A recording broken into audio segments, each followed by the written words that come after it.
حالا بیاییم در مورد نوحه‌خوانی ببینیم که نوحه‌خوانی و عزاداری از دیدگاه اهل بیت رسول الله صلی الله علیه و سلم چگونه است. مطالبی را از کتب شیعه خدمت شما عزیزان نشان بدم. این کتاب الارشاد است از شیخ مفید.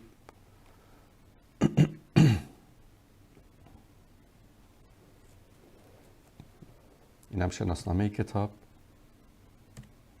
در اینجا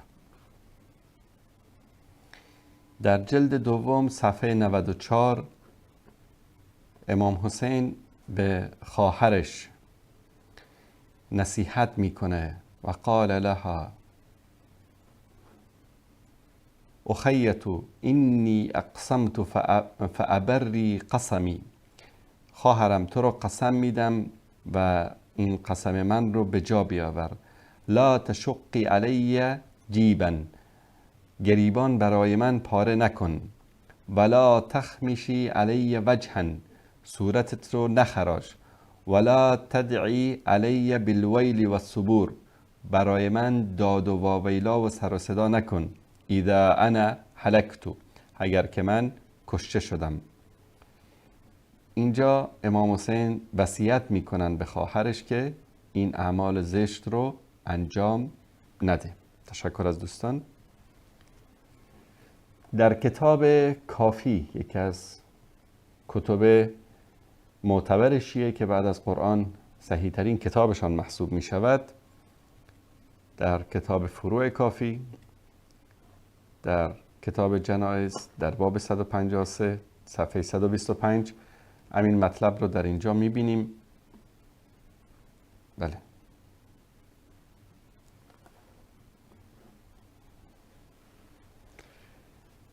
تعدادی از اصحاب ما سهل بن زیاد الی آخره از ابی جعفر، امام جعفر صادق، امام محمد باقر روایت کردند که جزع چی است؟ قال اشد جزعی الصراخ بالویل والعویل واللتم الوجه والصدر.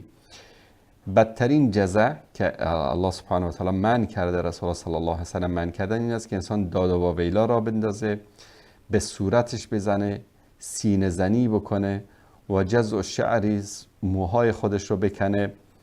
و من اقام نواحت فقد ترک الصبر و اخذ فی غیر طریقه، و کسی که نوحه خوانی می کند یقینا که ترک صبر کرده است و راه غیر از آن را گزیده است. و من صبر و استرجح و حمد الله عز وجل فقد رضی بما صنع الله و وقع اجره علی الله، کسی که صبر کرد و انا لله و انا الیه راجعون گفت و حمد و سپاس خدا را به جای آورد و راضی شد از آنچه که خواست خدا بوده است، این انسان اجر و پاداش میگیرد. و من لم یفعل ذلک، کسی که این کار را نمی کند، جرى علیه القضاء و هو ذمیم و احبط الله تعالی اجره، کسی که این کار را نمی کند قضای الهی بر او چیره می شود و این انسان ناپسند است، کار ناپسندی انجام میدهد و الله سبحانه و تعالی اجر او را از بین میبرد. این رأی اهل بیت رسول الله صلی الله علیه و سلم در مورد عزاداری است. در صفحه 126 همین کتاب هم مطلب دیگری است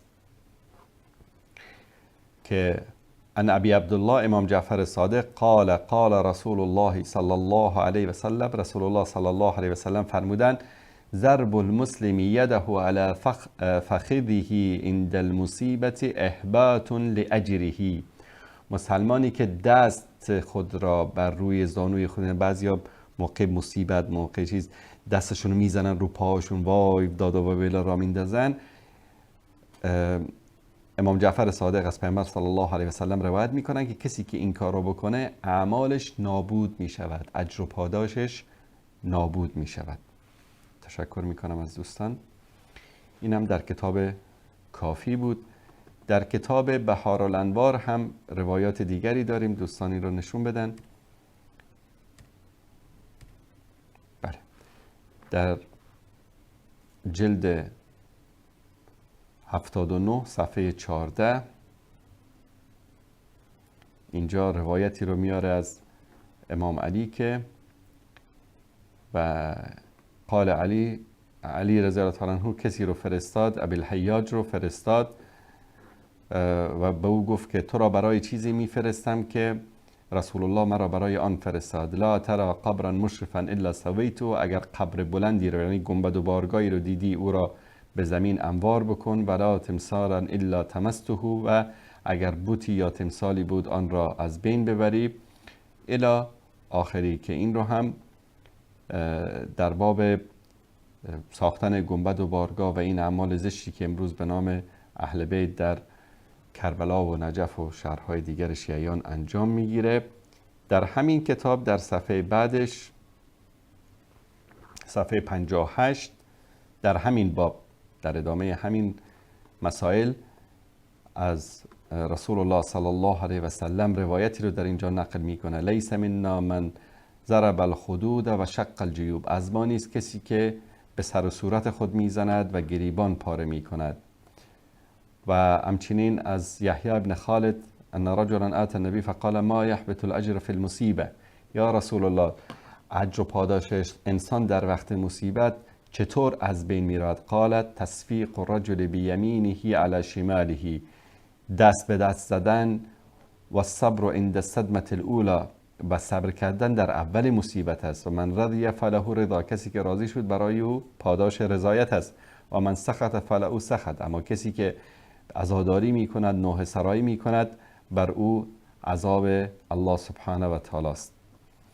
و همچنین از پیامبر روایت میکنه در اینجا که انا بریء ممن حلق و سلق، ای حلق الشعر و رفع صوتی، کسی که سرش را می تراشد و کسی که نوحه سرایی می کند. و همچنین در همین صفحه روایت میکنن که لعن رسول الله صلی الله علیه و سلم النایحة والمستمعه، کسی که نوحه سرایی میکند و کسی که میشنود را رسول الله صلی الله علیه و آله و سلم لعن کردن.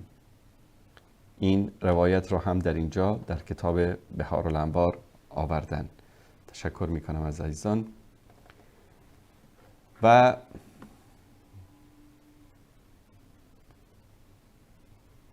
این مطلب هم در مورد ساختن گنبد و بارگاه ها هست که در صفحه 407 همین کتاب الصلات در اینجا آوردن که لا تتخذوا قبری قبلة ولا مسجدا فإن الله عز وجل لعن الذين اتخذوا قبور انبیاء مساجدا.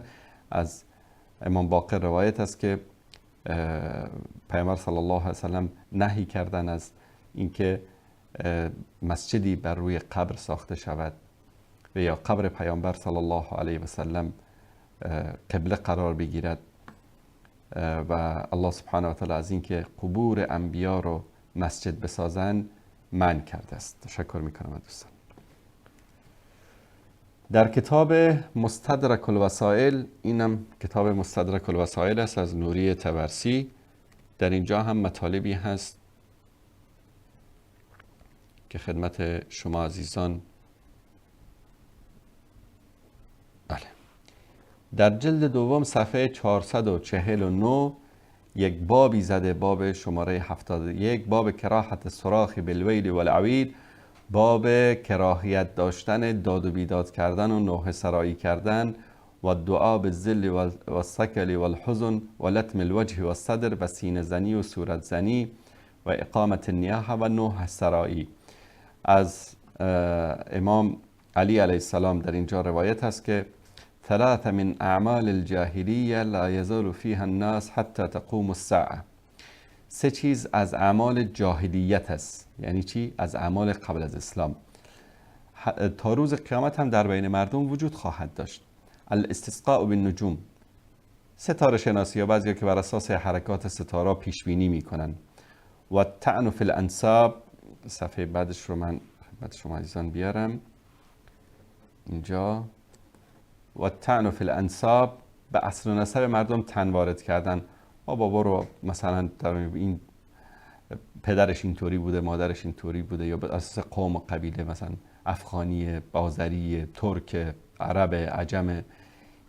این تا روز قیامت وجود خواهد داشت در بین مردم که از اعمال جاهلیت است. و نیاحت علی الموتی، و نوحه سراحی بر مردگان. این از اعمال جاهلیت است که وجود داره. و همچنین از علی علیه السلام روایت است انه کتب الی میبخشید رفاع بن شداد قاضیه علی الاحواز، به رفاع بن شداد که قاضی ایشان در احواز بود نامه نوشت و ایاک و نوح علی المیت، وای بر تو که جلوگیری باید بکنی از نوح سرایی بر میت، ببلد یکون لک به سلطان، در جایی که تو به اصطلاح سلطه داری، حکومت داری، در اونجا وای بر تو اگر کسی نوح سرایی بکنه. حالا اینایی که مدعیان شیعه بودن حضرت علی هستن، نمیدونم در این مورد نظرشون چی است.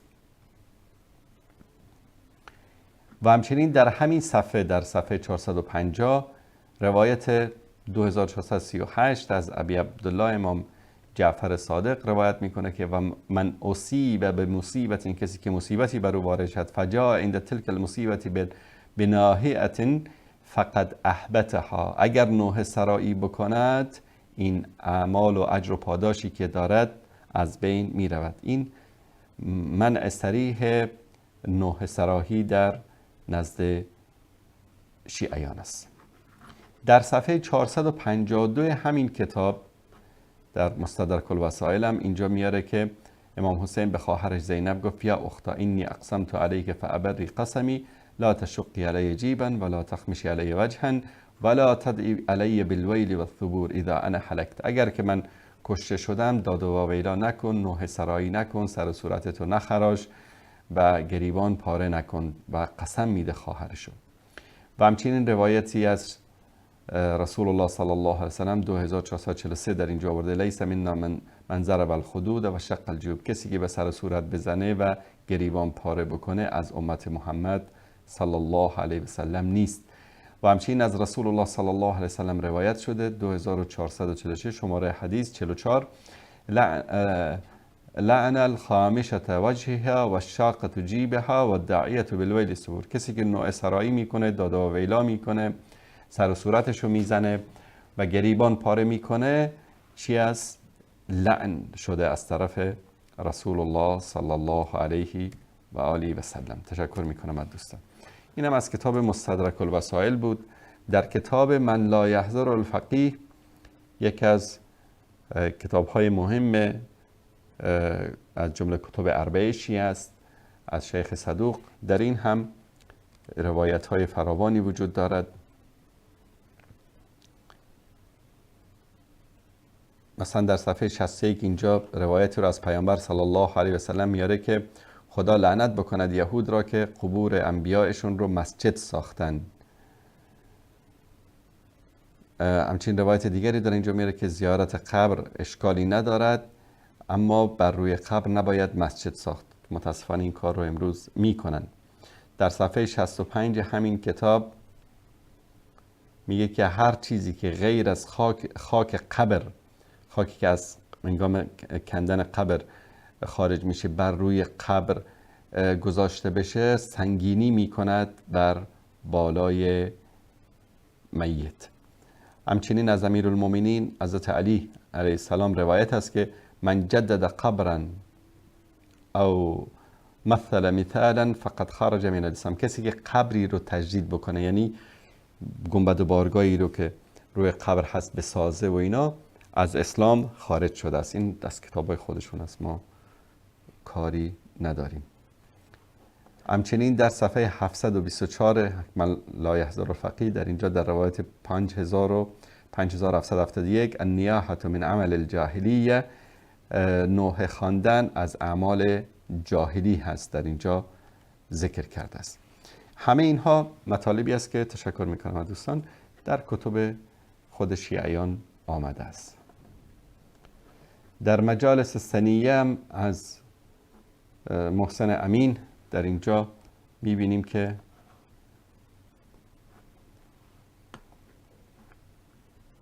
میگه که آنچه که بعضی از مردم انجام میدهند من جرح انفسهم بالسیف، که خودشان رو با شمشیر میزنن، با قمه میزنن، او لطم المودی الی الایذاء، چنان خودشون رو میزنن که به بدنشون اذیت میرسانن، انما هو من تسویلات الشیطان، ای از اعمال شیطانی است، و تزیینه سوء الاعمال، که این اعمال رو برای اونها خوب جلوه میده.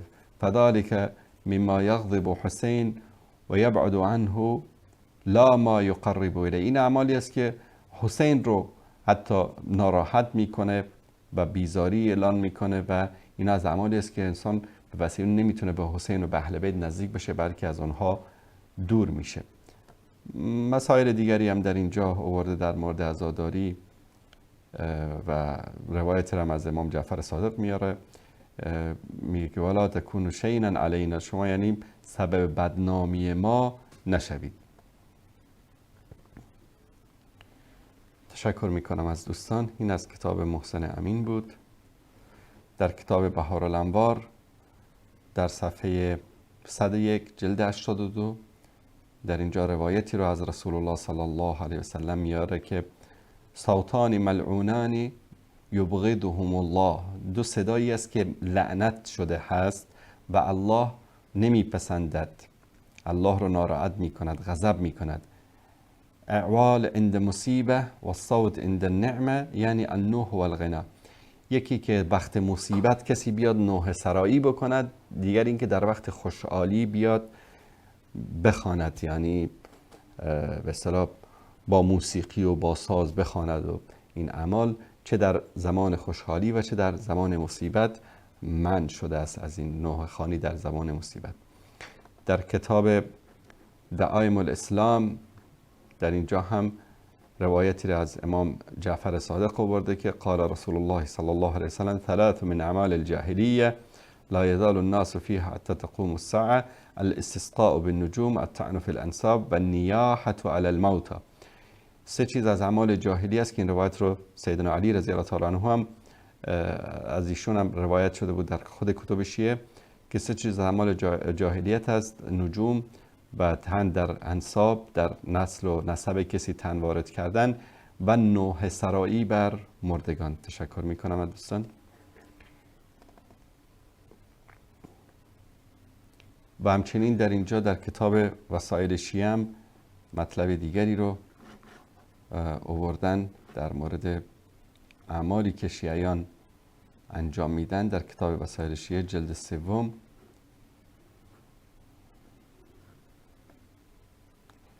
پیامبر صلی الله علیه و سلم میفرمایند که اگر بر کسی مصیبتی نازل شد، مصیبت مرا به خاطر بیارد، زیرا که از دست دادن پیامبر صلی الله علیه و سلم بزرگترین مصیبت بود.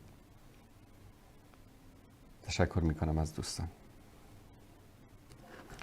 اینا از اهل بیت رسول الله صلی الله علیه و آله و سلم ذکر شده. همین مطالبی که ذکر کردم در کتاب کافی هم در باب 152 باب تعزی ذکر شده است که در وقت مصیبت انسان باید مصیبت از دست دادن رسول الله صلی الله علیه و سلم رو ذکر بکند.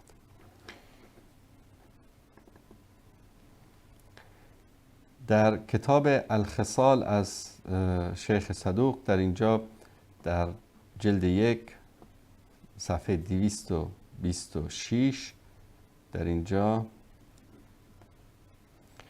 از رسول الله صلی الله علیه و سلم روایتی شده که 4 چیز که در امت من تا روز قیامت هم وجود خواهد داشت: الفخر بالاحساب، فخر کردن به اصل و نسب، و طعن فی الانساب، و تن وارد کردن در نسب دیگران، و الاستسقاء بالنجوم، به اصطلاح فالگیری و نجومی، و نیاح، نوحه سرایی، و ان الناحیه اذا لم تتب قبل موتها تقوم یوم القیامه و علیها سربال من القطران و درع من الجرب. اگر که کسی که نوحه سرایی می کند قبل از مرگش توبه نکند، در روز قیامت در حالی که بر او لباسی از به اصطلاح قیر گداخته شده پوشانده می شود و یک به اصطلاح آهنی از ذره‌ای از آهن گداخته شده. بعد در اینجا در پاورقم توضیح میده که النیاحة بالباطل و رفع الصوت یندب المیت اجتماعون فی و ینهون عن، جایی که جمع میشن و سر صدا میکنن و به نوحه سرایی میکنن برای میت. این در کتب خود شیعیان منع شده است از این اعمال.